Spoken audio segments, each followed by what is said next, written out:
Après 3 tentatives avortées pour élire un président du gouvernement, 2 groupes du Congrès proposent aujourd'hui de nouvelles pistes pour sortir de la crise gouvernementale. D'un côté, le RUMP qui en appelle à l'État pour l'organisation d'un comité des signataires extraordinaires et de l'autre, l'UC qui appelle à l'unité calédonienne de tous les élus du Congrès. Brigitte Wap et Nicolas Fasquel.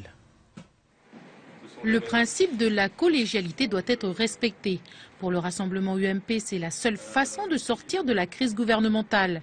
Pierre Frogier veut que l'État joue pleinement son rôle de partenaire de l'accord de Nouméa. Et dans un courrier qu'il adresse au Premier ministre Manuel Valls, il propose l'organisation d'un comité des signataires extraordinaires.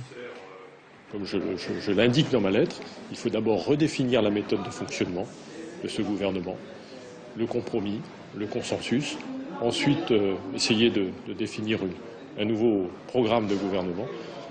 Et puis, à l'issue, trouver les bonnes personnes pour diriger ce gouvernement.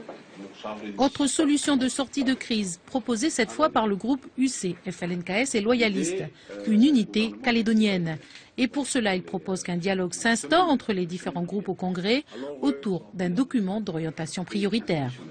Nous avons pris nos responsabilités de faire cet appel à l'ensemble des 4 autres groupes qui sont au Congrès et au gouvernement de la Nouvelle-Calédonie, de façon à ce que nous puissions nous rassembler autour d'un programme à minima pour mettre en place un gouvernement dans les jours qui viennent. L'Union calédonienne va commencer par rencontrer son premier partenaire, le Palika, dès la semaine prochaine, puis les autres groupes du Congrès. Ces 2 propositions de l'UC et du Rassemblement suffiront-elles pour permettre d'élire un président à la tête du gouvernement ?